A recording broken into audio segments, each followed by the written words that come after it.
তো গত পর্বে আমরা কি করেছিলাম, আমাদের যে ক্যাটাগরি অপশনটা ছিল, হ্যাঁ, আমরা ক্যাটাগরি অ্যাড করেছিলাম। তো আমি আপনাদেরকে বলেছিলাম যে এখানে যে আমাদের যে এখানে ডাটাবেস আছে, অর্থাৎ যে সিস্টেম, তারপরে যে ডাটাবেস, তাই না? তো এখানে আমরা কি করেছিলাম, আপডেট অংশে আমরা বাইন্ড ভ্যালু ব্যবহার করেছিলাম। যখন আপনি ভ্যালু নিয়ে কাজ করবেন তখন আপনি কি করবেন, বাইন্ড ভ্যালু ব্যবহার করবেন। যেহেতু আমরা এরকম ডাইনামিক করেছি, আমাদের বাইন্ড ভ্যালু ব্যবহার করাটাই শ্রেয়। তো ক্ষেত্র বিশেষে আবার বাইন্ড প্যারামো ব্যবহার করতে পারবেন। তো এই যে আমাদের যে পিডিও ক্লাসটা আছে, যাকে এক্সটেন্ড করে আমরা কাজ করছি, তো পিডিওর বিভিন্ন মেথড আছে যেগুলো দেখা যায় যে অনেক ডাটাবেজের সাথে কাজ করে না। যেমন ধরুন আমি আপনাদেরকে একটা উদাহরণ দেখাই। আমাদের আছে যে রো কাউন্ট আছে, তাই না? তো ধরুন রো কাউন্ট আছে, এটাই দেখবেন যে অনেক ডাটাবেজের সাথে কাজ করে না। যেমন ধরুন আমি একটা উদাহরণ আমি আপনাদেরকে দেখাচ্ছি। এখানে যদি আমি সার্চ করি যে রো কাউন্ট, আমি লিখবো যে PDO statement PHP dot net. Okay, তো এই যে রো কাউন্ট ম্যানুয়াল, এগুলো আপনারা দেখবেন, আপনারা দেখে দেখে এগুলো কি করবেন, শিখবেন, আয়ত্ত করবেন। তো ধরুন রো কাউন্টে আসলাম। তো এই যে কি বলছে এখানে, for most database PDO statement row count does not return the number of row affected by select statement. তখন আপনাকে কি করতে হবে, এই যে তখন আপনাকে কুইরিটা লিখতে হবে এরকম, তারপরে এই যে ফ্যাচ কলাম আপনাকে করতে হবে। তো বিষয়গুলো হলো এরকম। তো কোনগুলা কাজ করবে, কোনগুলা কাজ করবে না, এগুলো অ্যাকচুয়ালি কাজ করে করে আপনারা বুঝে যাবেন, আপনারা শিখে যাবেন। তো এরকম যখন আপনি কাজ করবেন না, এরকম অল্টারনেটিভ অনেক মেথড আছে। আপনার যখন যেটা কাজ করবে আপনি তখন আপনি ওইটাই ব্যবহার করবেন। কারণ এরকম দেখবেন বিভিন্ন ফোরামের মধ্যে এরকম বিভিন্ন আপনার যে অনেক যে আলোচনাগুলো হয়, দেখবেন যে কোনো কোনো ডেভেলপার বলছে যে আমার এটা কাজ করছে, আবার কোনো কোনো ডেভেলপার বলছে যে এটা কাজ করছে না। এক একজনের এক এক সময় এক একটা ডাটাবেজের সাথে কাজ করে। তো যাই হোক, এটা কোনো প্রবলেম না। আপনারা আপনাদের মতো করে করবেন, দেখবেন যখন যেটা কাজ করবে, যেভাবে যে মেথডটা দিয়ে আপনার কাজ হচ্ছে, তখন ওইটা আপনি ব্যবহার করবেন। Okay fine. তো আমি কি করলাম, এটাকে রিফ্রেশ করলাম, অ্যাকচুয়ালি সেভ দিলাম। তো সেভ দেওয়ার পর আমি আমার এখানে যে আছে যে অ্যাড ক্যাটাগরিটা, আমি ধরুন অ্যাড ক্যাটাগরি দিলাম, এখানে দিলাম আমি যে ক্যাটাগরি দিলাম সাপোজ নিউ। জাস্ট আমি এরকম দিলাম। তারপরে এখানে দিলাম শুধু নিউ। আমি দিলাম যে এখানে নিউ দিলাম। তো নিউ দেওয়ার পর এখানে সেভ দিলাম। তো সেভ দেওয়ার পর দেখুন এখন ক্যাটাগরি অ্যাডেড সাকসেসফুলি দেখাচ্ছে, এখানে নিউ দেখাচ্ছে, এখানে ক্যাটাগরি নিউ দেখাচ্ছে, তাই না? তো ধরুন এইখানে এই যে ইডু আছে, আমি ইডুকে চেঞ্জ করে দিই, সাপোজ এডুকেশন দিলাম আমি। হ্যাঁ, আমি এখানে দিলাম যে এডুকেশন ক্যাটাগরি দিলাম। আমি কি করলাম, আপডেট দিলাম। ওকে, এই যে এডুকেশন নিচ্ছে, আবার এডুকেশন ক্যাটাগরি নিচ্ছে, কোনো সমস্যা হচ্ছে না। তো এই পর্বে আমরা যে কাজটি করবো, এই যে আমাদের যে যেটা আছে আমাদের এই যে এড আর্টিকেল, আমরা এই আর্টিকেল পেজটা আমরা জাস্ট কি করবো, ডিজাইন করব। তো এটা ডিজাইন করার জন্য ধরুন এই যে এটা কোথায় আছে অ্যাকচুয়ালি, যেমন আমরা এখানে একটা মেথড নিয়ে নেব আমাদের এডমিন পেজের মধ্যে। সাপোজ আমি লিখলাম যে পাবলিক, তারপরে ফাংশন, আমি লিখলাম যে এড আর্টিকেল। ওকে, অ্যাড আর্টিকেল। তো অ্যাড আর্টিকেল লাগবে, আবার আমাদের লাগবে যে আর্টিকেল লিস্ট লাগবে। আপনি লিখবেন যে পাবলিক ফাংশন, আপনি লিখবেন যে আর্টিকেল লিস্ট। জাস্ট আপনি কি করছেন, আপনি দুটো আপনি নিয়ে নিচ্ছেন। তো দুটা নিয়ে নেওয়ার কারণটা হলো, এই দুটোকে আমার কি করতে হবে, এই দুটোকে আমার লিঙ্ক আপ করতে হবে কোথায়, এই যে আমার যে এখানে ভিউতে, এই যে অ্যাডমিন ফোল্ডারের মধ্যে সাইড বার আছে অ্যাকচুয়ালি, তাই না? এই যে সাইড বার আছে, সাইড বারের মধ্যে আমি কি করবো, এগুলাকে লিঙ্ক আপ করবো। যেমন ধরুন আমি এটাকে কপি করছি, এরকম এডমিন পর্যন্ত আমি কপি করছি। তো এইখানে আপনি কি করবেন, এটাকে লিঙ্ক আপ করবেন। আপনি কি নিয়েছেন, প্রথম নিয়েছেন অ্যাড আর্টিকেল। ওকে, আপনি এখানে কি করবেন, অ্যাড আর্টিকেল করবেন। তারপর আপনি নিয়েছেন লিস্ট আর্টিকেল। আপনার মেথডগুলোকে কি করবেন, আপনি মেথডগুলোকে এখানে দেখিয়ে দিবেন জাস্ট। আপনি মেথডগুলোকে এরকমভাবে দেখিয়ে দিলেন। Okay fine. তো অ্যাড আর্টিকেল নিলেন। তো ধরুন অ্যাড আর্টিকেলের মধ্যে আপনি কি করবেন, এখানে লোড করাবেন, তাই না? তো যেমন ধরুন এখানে আমরা কি করেছিলাম, আমাদের যে হোম পেজের মধ্যে অথবা যে অ্যাড ক্যাটাগরির মধ্যে আমরা লোড করেছিলাম। সাপোজ ধরুন আমি এরকম একটা কপি করে নিই, সমস্যা তো নেই, টাইপ করে লেখার চাইতে কুইকলি হয়ে যাবে। তো এখানে আপনি লিখবেন যে সাপোজ অ্যাড পোস্ট। ওকে, ক্যাটাগরি জায়গায় হবে কি অ্যাড পোস্ট। Okay fine. তো এখন ধরুন আপনি কি করবেন, একটা অ্যাড পোস্ট তৈরি করবেন। তো কোথায় তৈরি করবেন, এই যে আপনার অ্যাডমিনের ভিতরে আপনি কি করবেন, একটা অ্যাড পোস্ট তৈরি করবেন। আমি সেভ দিলাম যে অ্যাড পোস্ট। পিএইচপি, এর পোস্ট পিএইচপি নিলাম। তো এর মধ্যে আমরা কি নিয়েছিলাম, যে H2 নিয়েছিলাম, তাই না? আমরা কি করব, এখানে আবার একটা H2 নেব। আমরা এখানে দেব যে add new article, add new article। ওকে, তো ধরুন আমি কি করলাম, সেভ দিলাম। তো সেভ দেওয়ার পর আমি রিফ্রেশ করলাম, অর্থাৎ হোমে গেলাম, তারপরে অ্যাড আর্টিকেলে গেলাম। এই যে দেখুন অ্যাড নিউ আর্টিকেল আসছে।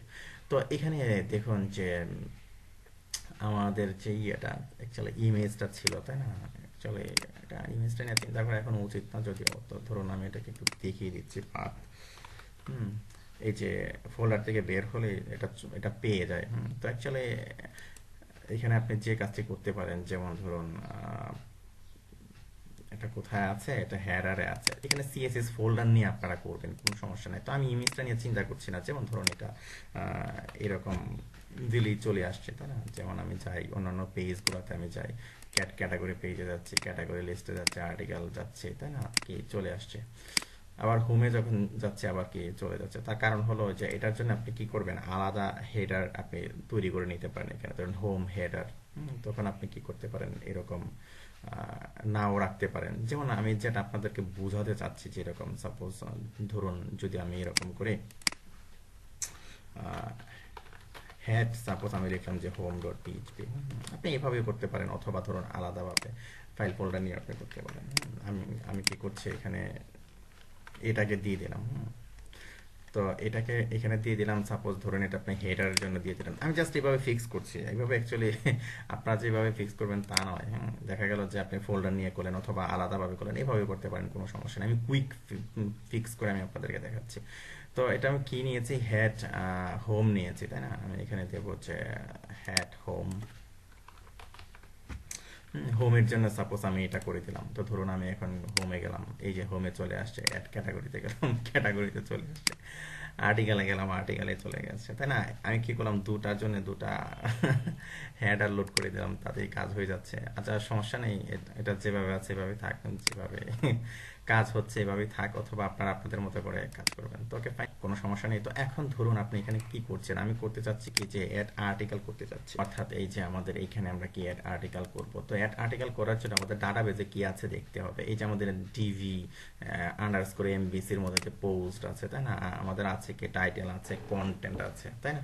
টাইটেল আছে, কন্টেন্ট আছে, আর ক্যাটাগরি আছে। তো আমাদের এগুলো ডিজাইন করে নিতে হবে। তো যেমন ধরুন আপনি কি করতে পারেন, এখানে সিম্পলি যদি ডিজাইন করেন, যেমন আমাদের ক্যাটাগরি এর যে পেজটা আছে, অ্যাকচুয়ালি ক্যাটাগরি এর যে এখানে যে পেজটা আমাদের ছিল, হ্যাঁ, আমরা কি করতে পারি, এটাকে এখানে নিয়ে আসতে পারি। আমরা কি করলাম, এই কি এখানে নিয়ে আসলাম। আমি জাস্ট কি করে দেবো, চেঞ্জ করে দেবো। তো এখানে হবে কি ইনসার্ট পোস্ট হবে অ্যাকচুয়ালি। হ্যাঁ, তো এরকম আমরা তৈরি করে নেব ইনসার্ট পোস্টের জন্য। তো প্রথমে কি হবে, আপনি এখানে দিবেন যে ক্যাটাগরি নেমের জায়গায় সাপোজ আপনি দিবেন যে টাইটেল। শুধু আপনি কি বসিয়ে দিলেন, টাইটেল বসিয়ে দিলেন। আপনি লিখবেন যে টাইটেল, টাইটেল দিলেন। তো টাইটেল আমাদের এখানে কি আছে দেখে আসি, টাইটেল আছে, এটা কি হবে, টাইটেল হবে, টাইটেল হবে। ওকে, তো এখানে টাইটেল হবে। তারপরে আরেকটা বিষয় হলো, ধরুন এখানে অ্যাকচুয়ালি হবে কি টেক্সট এরিয়া হবে। হ্যাঁ, আপনি এখানে দিবেন যে কন্টেন্ট, আপনি লিখলেন যে কন্টেন্ট, কন্টেন্ট দিলেন। তো কন্টেন্ট দেওয়ার পর এখানে হবে কি অ্যাকচুয়ালি টেক্সট এরিয়া হবে। যেমন ধরুন আপনি এখানে টেক্সট এরিয়া দিবেন এরকম, আমি লিখলাম যে, তারপর আপনি দিলেন যে টেক্সট এরিয়া। তো টেক্সট এরিয়ার নেম হবে কি, অ্যাকচুয়ালি আমার নেমটা হবে কন্টেন্ট, তাই না? ডাটাবেজের যে ফিল্ড আছে, এই যে এরকম, এই যে কন্টেন্ট। তারপরে আপনার কি আছে, আবার ক্যাটাগরি শো করাতে হবে এখানে। তো যথারীতি আপনি কি করবেন, এখানে ধরুন এটাকে আমি কপি করছি। হ্যাঁ, এটাকে কপি করে আমি কি করলাম, এখানে দিয়ে নিলাম। তো তারপরে আপনি এখানে লিখবেন যে ক্যাটাগরি, ক্যাটাগরি আপনি নিলেন। তো ক্যাটাগরিটা অ্যাকচুয়ালি এটা কি হবে, সিলেক্ট হবে, তাই না? আপনি লিখবেন যে সিলেক্ট, সিলেক্ট, তারপরে এই যে এইখানে আপনি কি সিলেক্ট দিয়ে নিলেন, সিলেক্ট, তারপরে নেম দিলেন, নেম হলো কেট, তাই না? কেট দিলেন, তারপরে একটা ক্লাস দিয়ে নিলেন স্টাইল করার জন্য। ওকে, আপনি ক্লাস দিলেন, সাপোজ আমি দিলাম যে কেট দিলাম। তারপরে কি হবে, অ্যাকচুয়ালি অপশন হবে এখানে। পরে আমরা ঠিকঠাকভাবে করবো যখন আমরা ডাইনামিক করবো, আমরা জাস্ট এখন তৈরি করে নিচ্ছি। হ্যাঁ, তো ধরুন অপশন দিলাম, এখানে আমি কি করলাম, অপশন দিলাম। প্রথম আমি দিলাম এখানে সিলেক্ট ওয়ান, সিলেক্ট ওয়ান এরকম আমি দিয়ে নিলাম। তারপরে ধরুন আপনি আরও কিছু দিয়ে নিলেন এখানে, তারপরে এগুলোতে ভ্যালু হবে। সাপোজ আমি দিলাম যে ভ্যালু ভ্যালু ইকুয়াল টু 1 2। এখানে অ্যাকচুয়ালি আপনার কি বসবে, এখানে অ্যাকচুয়ালি এই যে আইডিগুলো বসবে, এই যে আইডিগুলো বসবে, আর এখানে নেমগুলো বসবে। তো এখানে আমরা যে কাজটি করব, আমরা কুইরি করে দুইটা টেবিল জয়েন করে আমরা নিয়ে আসবো। হ্যাঁ, অলরেডি এই ধরনের কুইরি একটা দেখানো হয়েছে আপনাদের যে কিভাবে টেবিল জয়েনিং করবেন। তো ফিউচার আরও দেখাবো যে 4-5টা টেবিল থেকে জয়েন করে আপনি কিভাবে ডাটা নিয়ে আসবেন, তখন দেখবেন যে আরও স্ট্রং হয়ে যাবে আপনাদের কোডিং। তো ওকে ফাইন, আমি কি করলাম, এটাকে সেভ দিলাম। তো সেভ দেওয়ার পর ধরুন এখন আমি এটাকে কি করলাম, রিফ্রেশ করলাম। তো এগুলো ছোট দেখাচ্ছে, এগুলো একটু বাড়িয়ে নিতে পারেন আপনি। যেমন ধরুন এটাকে কোথায় আছে এটা, এটা হলো অ্যাকচুয়ালি এই যে ইম্পোর্ট টাইপ টেক্সট, তাই না? ইম্পোর্ট টাইপ টেক্সটটা আছে আমাদের কোথায়, এই যে হেডারে আছে। এটা হোম হেডারে না, অ্যাকচুয়ালি এই যে এই হেডারের মধ্যে পোস্ট হেডার, তাই না? তো ইম্পোর্ট টাইপ টেক্সটটাকে আপনি কি করতে পারেন, একটু বাড়িয়ে নিতে পারেন। সাপোজ এটা আছে, আমি এটা 350 করে দিলাম। 350 করে দিলাম। তো আমি কি করলাম, রিফ্রেশ করলাম। তো রিফ্রেশ করার পরে যে এরকম চলে আসলো। এটা সম্ভবত আমাদের এই যে অ্যাড ক্যাটাগরি তো আছে, এই যে থাকে এরকম। আমরা 350 করে দিলাম। তারপরে এই যে এটাকেও ঠিকঠাক করতে হবে। এটাকেও আপনি কি করতে পারেন, এটাকে আপনি কি করেছেন, একটা সম্ভবত একটা এই যে একটা ক্লাস দিয়ে নিয়েছেন, তাই না? এটাকে কপি করছি, কপি করে এই যে আমার যে টেক্সট আছে যেটা এখানে আমি বসিয়ে দিই না, সমস্যা তো নাই, একরকম হয়ে যাক। আমি ক্লাসটাও এটা কমা দিয়ে বসিয়ে দিলাম। তো ধরুন আমি রিফ্রেশ করছি, রিফ্রেশ করার পর এরকম আসছে। অথবা এখানে আপনি কি করতে পারেন, এখানে কার্সর পয়েন্টার করে দিতে পারেন। তো তার জন্য আমরা কি করছি, আমরা আলাদাভাবে নিচ্ছি এটাকে। সাপোজ এখানে করছি এটাকে, আলাদাভাবে নিচ্ছি। তো এটাকে এখান থেকে উঠিয়ে দিচ্ছি। তো তারপর এটা এত বড় দরকার নেই, আমি এটাকে 300 করে দিই। আর এখানে আপনি কার্সর পয়েন্টার করে দেন, পয়েন্টার, কার্সর পয়েন্টার করে দিলাম। এখানে দেখবেন যে একটা হাতের মতো চিহ্ন আসবে, তাই না? এই যে তো তারপরে এখানে সেভ দিয়েছি আমরা। এখানে আমরা যেটা দেবো এটা আর দরকার নেই, আমরা উঠিয়ে দিলাম। তো এটাও দরকার নেই, সাইড বার। আর এখানে আমরা দেবো কি, সেভ না দিয়ে অথবা আমরা অ্যাড পোস্ট অথবা এরকম দিতে পারি, অ্যাড আর্টিকেল, অথবা সেভ আর্টিকেল এরকমও দিতে পারি। শুধু সেভও দিতে পারতাম, সেভ ছোট দেখা যায়। ওকে ফাইন, সমস্যা নেই, দিলাম, সেভ দিলাম এখানে। তো এখন ধরুন এই যে এখানে আপনি কি করবেন, টেক্সট এরিয়া দিবেন। তো এর জন্য অ্যাকচুয়ালি আপনি যেটা করতে পারেন, অনেক এডিটর আছে ওয়েবসাইটে। যেমন ধরুন আমরা এরকম ckeditor.com, যেটা ckeditor আপনি ব্যবহার করতে পারেন। তো ckeditor.com-এ গিয়ে আপনি ধরুন ডাউনলোডে যাবেন। আমরা কি করলাম, এখানে ডাউনলোডে গেলাম। তো ডাউনলোডে যাওয়ার পর ধরুন এখানে কি আছে, যে বেসিক প্যাকেজ আছে, স্ট্যান্ডার্ড প্যাকেজ আছে, আপনি ডাউনলোড করে ব্যবহার করতে পারেন ইজিলি। তো ডাউনলোড করে ব্যবহার করতে পারেন। অথবা ধরুন সরাসরি আমি কি করছি, এই যে দেখেন সিকে এডিটর সিডিএন, সিডিএন ব্যবহার করতে পারেন। তো এটা অ্যাকচুয়ালি এই যে সিকে এডিটর ASP.NET এর জন্য আছে, আবার জাভার জন্য আছে। তো অ্যাকচুয়ালি জাভার জন্য আমরা সিকে এডিটর এইভাবে ব্যবহার করি না। তো জাভার জন্য এই যে দেখেন জার ফাইলগুলোকে দেওয়া আছে। তো অ্যাকচুয়ালি জাভার জন্য আমরা কি করি, আমরা প্রাইম ফেসটা ব্যবহার করি। যেমন ধরুন এখানে যদি আপনি লেখেন যে প্রাইম ফেসেস, প্রাইম ফেসেস যদি লিখে আপনি সার্চ দেন, এই যে প্রাইম ফেসেস, সাপোজ ধরুন আমি প্রাইম ফেসেসে গেলাম। তো তারপরে এই যে জাস্ট আমি আপনাদেরকে দেখাচ্ছি, এটা যে আপনারা ব্যবহার করবেন তা না, অথবা যখন আপনারা জাভা ডেভেলপমেন্ট করবেন তখন ব্যবহার করবেন। এই যে দেখুন এডিটর, অনেক সুন্দর সুন্দর এডিটর আছে এখানে। যেমন এটা একটা এডিটর। তো এটা আমরা এখান থেকে সরাসরি কি ব্যবহার করতে পারি। তো এই ধরনের এডিটর আছে। তারপরে যে ইম্পোর্ট টেক্সট এরিয়া বা ফিল্ড যেরকম থাকে, তারপরে ইম্পোর্ট মার্কস,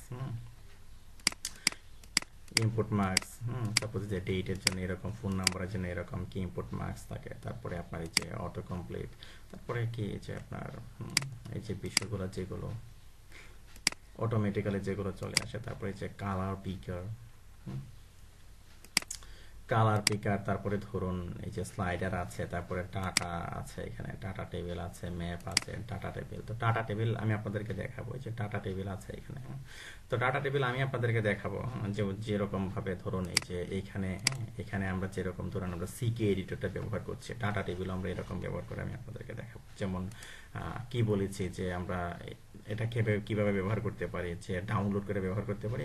অথবা ধরুন এই যে ওদের সিডিএন আছে, এই যে সিডিএন, সিকে এডিটর সিডিএন ওয়েবসাইট, এখানে আমি ক্লিক করলাম। ক্লিক করার পর আপনি এখান থেকে ব্যবহার করতে পারেন। সাপোজ এই যে এটা কিভাবে ব্যবহার করবেন, সাপোজ আমি এটা নিলাম, নেওয়ার পর সাপোজ এই যে আমি যে এখানে ব্যবহার করছি অ্যাড পোস্ট, আমি এর উপরেই দিলাম, কোনো সমস্যা নেই, আপনি হেডারের মধ্যে লোড করতে পারেন। এখানে আপনি দিবেন যে HTTP তাই না? তারপরে কি করবেন, কোলন দিবেন, এগুলো জানেন, আমার চেয়ে আরো ভালো জানেন। এইচটিটিপি কোলন দিলেন, তো কোলন দেওয়ার পর এটা কিভাবে ব্যবহার করবেন, এই যে দেখুন টেক্সট এরিয়া এরকম দেয়া আছে, তাই না? আপনি জাস্ট এটা কপি করবেন, কপি করে এই যে আপনার টেক্সট এরিয়া যেখানে নিয়েছেন, এখানে নিয়েছেন না, সাপোজ আমি এর নিচে দিলাম। ওকে, এটা এর নিচে দিলাম, নিচে দেওয়ার পর এটা হলো সিকে এডিটরের যে স্ক্রিপ্ট আপনি লোড করেছেন, স্ক্রিপ্টটা সেইখান থেকে লোড করে পাবে। তো এখন এই যে আমি কি করেছি, যে কন্টেন্ট দিয়েছি, তাই না? তা আপনি কি করবেন, নেম কন্টেন্ট দেবেন, এখানে নেম কন্টেন্ট দেবেন। সাপোজ ধরুন আমি এটাকে রিমুভ করে দিলাম। ওকে ফাইন, তো আমি সেভ দিলাম। তো সেভ দেওয়ার পর ধরুন এখন আমারটা আমি রিফ্রেশ করছি, রিফ্রেশ করার পর এই যে দেখুন সিকে এডিটর চলে আসছে, তাই না?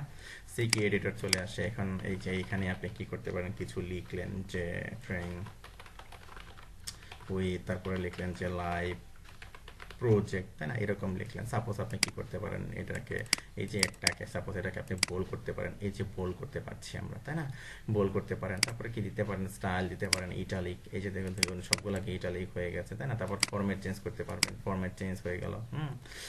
তারপরে আপনার এই যে বোল্ড আছে, তারপরে এই যে লিঙ্ক আপ করতে পারেন এখান থেকে। এই যে লিঙ্কটা আসবে, সাপোজ এখানে আপনি দিলেন যে www. তারপরে দিলেন যে google.com এরকম দিলেন। তারপরে এই যে আপনার ইউআরএলটা কি ধরনের হবে এখানে সেট করে দিতে পারছেন। তো ইউআরএল হবে না ইমেল, এগুলো দিতে পারছেন। টার্গেট কি হবে, ব্ল্যাঙ্ক হবে, ফ্রেম হবে নাকি পপ আপ উইন্ডো হবে বা নিউ উইন্ডো হবে, আপনি কি করতে পারছেন, এখান থেকে দিয়ে দিতে পারছেন। এই যে পেয়ে গেল। তারপর আমরা কি করব, পরে সেভ করব। তো আমরা কি করতে পেরেছি, আমরা সিকে এডিটরটা অ্যাড করতে পেরেছি, তাই না? তো এখানে অ্যাকচুয়ালি আপনি কি করবেন, এই যে হেডিংও আছে, তারপরে এই যে স্টাইল যেটা দেখালাম, এই যে স্টাইল যেটা দেখালাম, তো আপনি কি করতে পারেন, এই যে এখান থেকে সরাসরি আপনি কি করতে পারেন, এই যে এইভাবে লোড করে দিয়ে আমি যেভাবে লোড করেছি এভাবে ব্যবহার করতে পারেন, অথবা আপনি ডাউনলোড করে ব্যবহার করতে পারেন। তো যেহেতু এটা ওয়েবের মধ্যে থাকবে, এটা আপনার সার্ভার থেকে লোড হওয়া যায় কথা, ওদের এখান থেকে লোড হয় একই কথা। ওদের সিরিয়ানটা যদি একটু হাই থাকে, দেখা গেল যে আরো কুইকলি লোড হবে, আপনার ইচ্ছা। তো এভাবে যখন প্র্যাকটিস করবেন, যখন আপনি এইভাবে লোড করে নিয়ে আসবেন, তখন অবশ্যই মেক শিওর হবেন যে আপনার ইন্টারনেট কানেকশনটা যাতে থাকে। আর যখন সার্ভারে উঠাবেন তখন তো ইন্টারনেট কানেকশন থাকবেই, তখন তো কোনো সমস্যা নেই। তো ওকে ফাইন, পরবর্তী পর্বে আমরা কি করবো, এটাকে ডাইনামিক করার চেষ্টা করবো। ধন্যবাদ।